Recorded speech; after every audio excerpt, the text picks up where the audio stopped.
مختصر سا تعارف ہے جماعت منہاج الطریقت کے مقاصد کا، تاکہ ہمیں اس بارے میں پتہ چلے کہ مختصر سا تعارف یعنی ایک سمجھ لیں کہ معنوی تعارف وہ آپ کے سامنے انشاءاللہ تعالی بیان کرنا ہے، تو مختصر سے وقت میں تو جماعت منہاج الطریقت کے کل 7 مقاصد ہیں۔ کتنے؟ کل 7 مقاصد۔ اس خانقاہ کی جماعت ہے طریقت کی، طریقت کی کس کی؟ طریقت کی جماعت۔ اب سب سے پہلے اس کا تعارف بھی سمجھ لیں۔ منہاج الطریقت کا معنی ہے، منہاج کا معنی ہے راستہ، اور طریقت کا معنی بھی، اس کے بھی مختلف معنی ہیں، طریقت کے مختلف معنی ہیں، ایک معنی نہیں ہے اس کا۔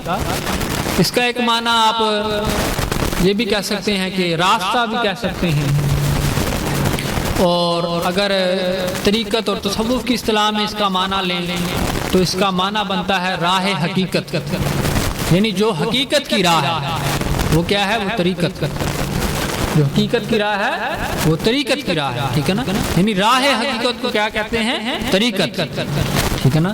کہ یعنی اللہ تبارک و تعالیٰ کی محبت اور اس کی رضا کا راستہ وہ طریقت کا راستہ ہے۔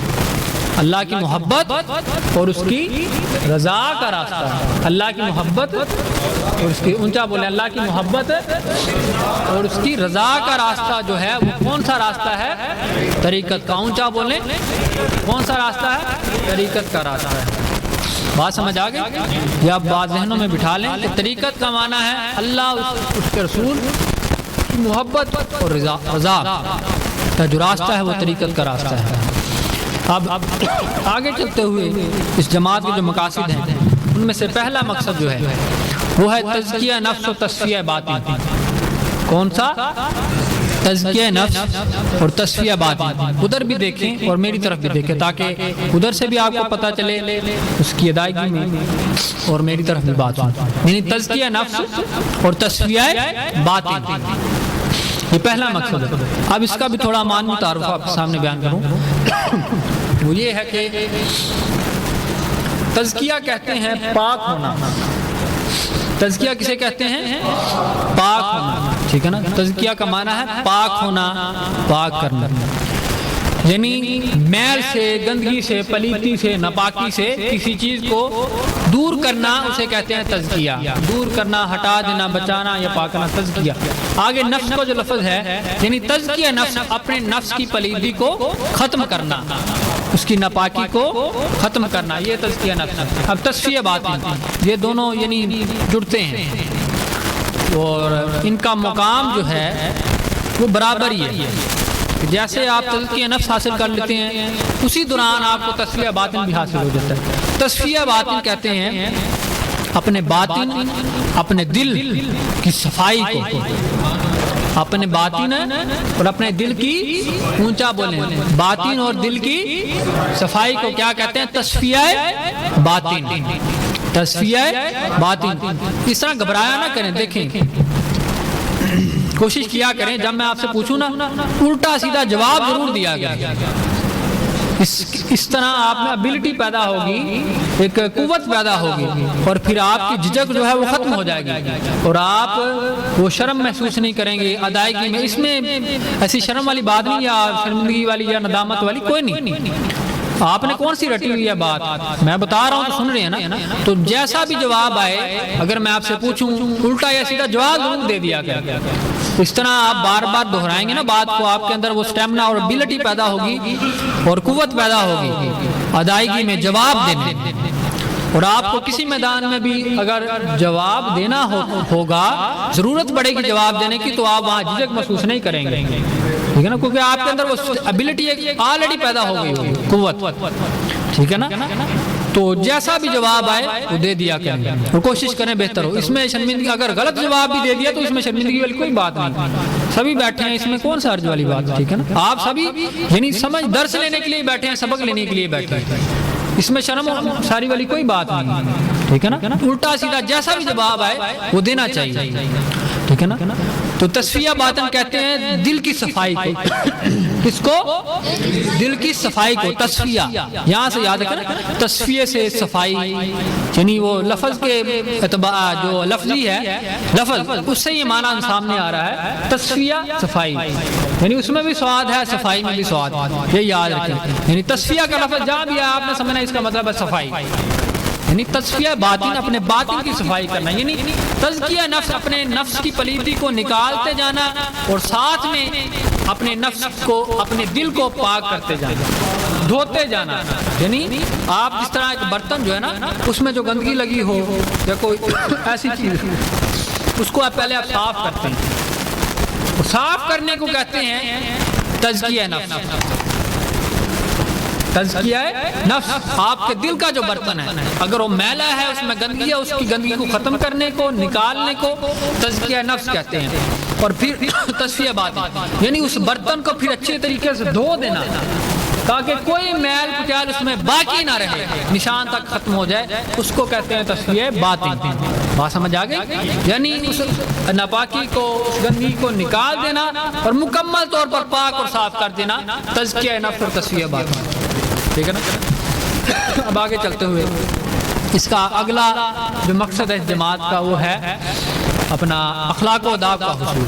اخلاق و آداب، یعنی اخلاق کہتے ہیں، اخلاق خلق کی جمع ہے، کس کی؟ خلق کی جمع ہے اخلاق، ٹھیک ہے نا؟ خلق کہتے ہیں عادت، کس کو؟ عادت، اور اخلاق کہتے ہیں یعنی جمع ہوئی عادتیں، ٹھیک ہے نا؟ اور آداب جو ہیں یہ بھی ادب کی جمع ہے، آداب کا جو لفظ ہے یہ ادب کی جمع ہے، اور ادب کا معنی بھی عادت ہے۔ ادب کا معنی کہہ لیں اخلاق، یعنی خلق کہہ لیں، اور خلق کا معنی ادب کہہ لیں، یعنی جو دونوں ہم معنی لفظ ہے، مترادف۔ اخلاق اور آداب یہ دونوں ہم معنی لفظ ہے، ہم معنی، دونوں اونچا بولے نا، ہم معنی کا تو پتہ نا، یعنی جن کے دونوں ایک ہی معنی، ٹھیک ہے نا؟ یہ ہم معنی لفظ ہے، ٹھیک ہے نا؟ تو یہ اخلاق کا معنی عادتیں، خصلتیں، ٹھیک ہے نا؟ آداب کا معنی بھی وہی۔ آداب چونکہ ایک طریقت کی اصطلاح ہے تو طریقت میں اخلاق کو آداب کا نام دے دیا جاتا ہے، ٹھیک ہے نا؟ اور اخلاق یعنی ایک اردو کا لفظ ہے، ٹھیک ہے نا؟ تو یہ ایک معاشرتی اچھائی میں شامل ہوتا ہے، ٹھیک ہے نا؟ یعنی اخلاق و آداب کا حصول، یعنی اچھی عادتوں کو اپنانا اور اچھے اخلاق کو اپنانا، اچھے آداب کو اپنانا، یہ دوسرا مقصد ہے، ٹھیک ہے نا؟ اچھے اخلاق کو اپنانا اور اچھے آداب کو اپنانا، یہ اس کا دوسرا، یہ مختصر سا تعارف۔ اب آگے چلتے ہوئے تیسرا مقصد اصلاح احوال۔ جب آپ تزکیہ نفس اور تصفیہ باطن، اب یہ ان تمام مقاصد میں ایک ربط، ایک ترتیب ہے، ایک سیکوینس ہے، ترتیب وائز، یعنی ان مقاصد کو رکھا گیا ہے، ان کی بنیاد رکھی گئی ہے ترتیب کے ساتھ، اور انہیں آپ مراحل بھی کہہ سکتے ہیں کہ جو کوئی اس جماعت میں شامل ہوگا وہ ترتیب وائز ان مقاصد سے گزرے گا، ان مراحل سے گزرے گا، ٹھیک ہے نا؟ اور پھر بلاخر جو ساتواں مقصد ہے اسے حاصل کرے گا، ٹھیک ہے نا؟ اب تیسرا مقصد کون سا تھا؟ اصلاح، اونچا بولیں، اصلاح، ہاں، جس کی نسبت یہ محفل پاک بھی ہے، ٹھیک ہے نا؟ تو اصلاح احوال کو اصلاح کہتے ہیں بہتری کو، اچھائی کو، سنورنے کو، اور احوال کہتے ہیں یہ حال کی جمع ہے، احوال، اونچا بولیں، حال کی، احوال کس کی جمع ہے؟ اونچا بولیں، حال کسے کہتے ہیں؟ عام صورتحال جو ہمارے ساتھ پیش آتی ہے اسے حال کہتے ہیں، یہ ہم جو بیٹھے ہیں یہ حال میں بیٹھے ہیں، یعنی جو زمانے تین ہیں، ماضی، حال اور مستقبلی نہیں لے لیں، یعنی جو حال کا دور ہے وہ موجودہ دور ہے، یعنی جو موجودہ صورتحال آپ کے سامنے ہو رہی ہے، خواہ آپ کے دل کے ساتھ ہو رہی ہو، خواہ آپ کے دماغ کے ساتھ ہو رہی ہو، آپ کے گھر میں ہو رہی ہو، آپ کے باہر میں ہو رہی ہو، آپ کے معاشرے میں، آپ کے علاقے میں، دیہات میں، شہر میں، ملک میں، جو بھی موجودہ صورتحال رائج ہے اس کی اصلاح کرنا اصلاح احوال، ٹھیک ہے نا؟ پھر یہ ایک الگ مقصد، یعنی بات سمجھ آ گئی؟ ہاں، اور طریقت کا مقصد یہ ہے کہ آپ کے احوال کی اصلاح کرنا، اس جماعت میں جو طریقت کا اصلاح، آپ کے احوال کی اونچا بولے اصلاح کرنا، سمجھ آ گئی؟ اب چوتھا مقصد اللہ اور اس کے رسول کی اطاعت، اللہ اور اس کے اطاعت۔ اب یہ بھی ایک فضیلت چوتھی ہے، یہ چوتھا مرحلہ کہہ لیں اور مقصد، یعنی جب یہ ساری صورتحال آپ اپنا لیتے ہیں نا تو پھر اطاعت تو ساتھ ساتھ جاری ہوتی ہے، عبادت یعنی فرائض تو ساتھ ساتھ جاری ہوتے ہیں۔ اطاعت کا معنی تو سبھی کو معلوم ہے نا، فرمان برداری، حکم ماننا، اس کو کہتے ہیں اطاعت، تابع داری، ٹھیک ہے نا، سمجھ لگ گئی؟ اطاعت کا معنی تو ہر ایک کو ہے، اور اللہ اس کے رسول کی اطاعت کرنا، فرمان برداری کرنا، ٹھیک ہے نا۔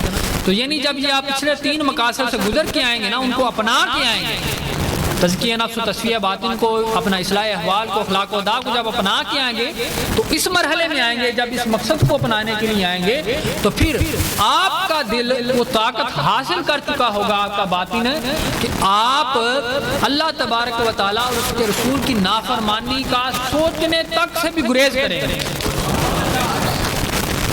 نافرمانی کرنا تو درکنار، نافرمانی خواہ قول کی ہو یا فعل کی ہو، وہ کرنے کا جو عمل ہے، سوچنا، اس بارے میں سوچنا، کرنا تو درکنار، سوچنا بھی آپ رد کر دیں گے۔ وہ مرحلہ جب آپ پورا کر لیں گے تو آپ کو اللہ اور اس کے رسول کی اطاعت کا مقصد حاصل ہو جائے گا، اور اس جماعت کا چوتھا مقصد بھی حاصل ہو جائے گا۔ اب اس کا 5واں مقصد ہے محبت۔ کیا ہے؟ محبت الہی، یہ اس کا چوتھا مقصد، اپنا 5واں مقصد، ٹھیک ہے نا، محبت الہی، محبت، اونچا بولیں، محبت الہی، یہ اس کا 5واں مقصد۔ محبت اپنے اندر ایک وہ مقام اور فضیلت رکھتی ہے جس کے سامنے پہاڑ تو کیا کائنات کی کوئی بھی چیز آ جائے محبت کو روک نہیں سکتی۔ محبت ایک اپنے اندر ایک مقام اور طاقت رکھتی ہے کہ اگر آپ کے سامنے دنیا کی کوئی چیز آ جائے آپ کی محبت میں رکاوٹ کے لیے، بات سمجھ رہے ہیں؟ محبت کسے کہتے ہیں؟ محبت کہتے ہیں لگاؤ کو، لگن کو، اور اس کا ایک معنی تڑپ کو بھی محبت کہتے ہیں، اور ایک کشش کو بھی محبت کہتے ہیں، یعنی مختلف معنی، زیادہ فضیلت والے معنی بھی ہیں، کم فضیلت والے، لیکن اسی عام میں محبت کو محبت ہی کہتے ہیں، محبت کو محبت ہی کہتے ہیں، وہ سبھی کو پتہ ہے، وہ پھر الگ سے جیسے جیسے تشریح کرتے جائیں۔ یعنی یہ ایک ایسی طاقت رکھتی ہے کہ دنیا کی کوئی چیز آپ کے سامنے آ جائے آپ کی محبت میں رکاوٹ نہیں کر سکتی، اگر آپ کو محبت حاصل ہے۔